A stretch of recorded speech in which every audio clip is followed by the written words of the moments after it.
There is no hindrance to discussing the past in a normal way. People recount their memories, they write their memoirs. Historians research the archives, they write theses, they propound revisionist views of history, others rebut them.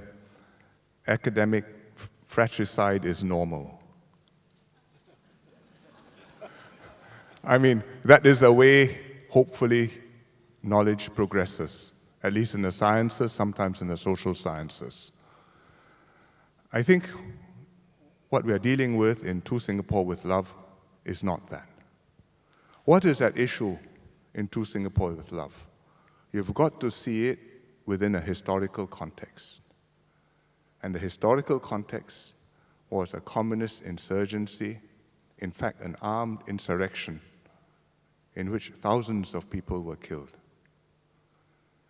And the movie essentially is about some of these persons who are involved. In fact, 6 of them still live, or did live, in the peace village in Betong in Thailand. It was a violent struggle. It lasted for 40 years, since 1949. On one side, you had the non-communist democratic groups. On the other side, you had the Communist Party of Malaya and their sympathizers in the Communist United Front. And their job was to say, we are Democrats, and we also want openness and elections and a free future for the country. But actually, it was an armed struggle for power.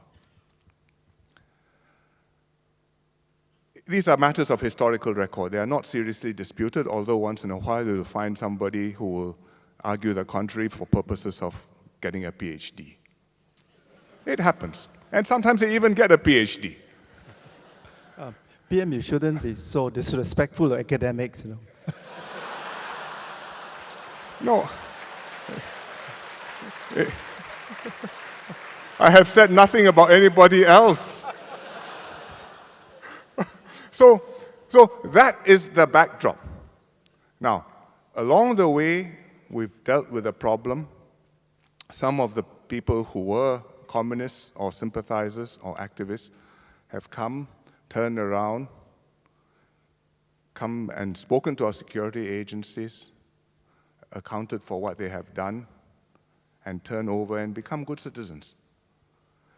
Some of them came back after the struggle was over. The struggle finally ended in 1989. After the Berlin Wall fell, the CPM signed peace agreements with the Malaysians in Hajai, I think. And after that, some very senior CPM cadres came back to Singapore with their families. Yu Chui Yip, P.V. Sharma.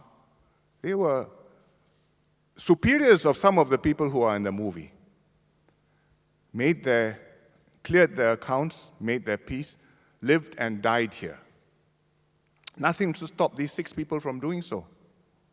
Well, they've chosen not to do so, it's their prerogative.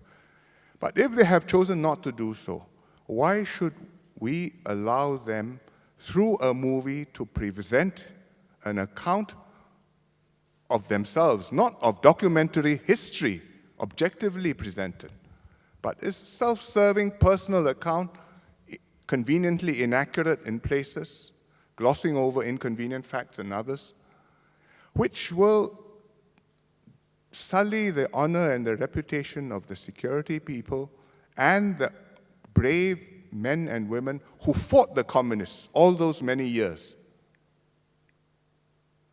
in order to create today's Singapore. A movie is different from a book. You write a book, I can write a counter book. The book you can read together with a counter book. The movie, you watch the movie, you think it's a documentary. It may be like Fahrenheit 9/11. Very convincing, but it's not documentary. And I think that we have to understand this in order to understand how to deal with these issues.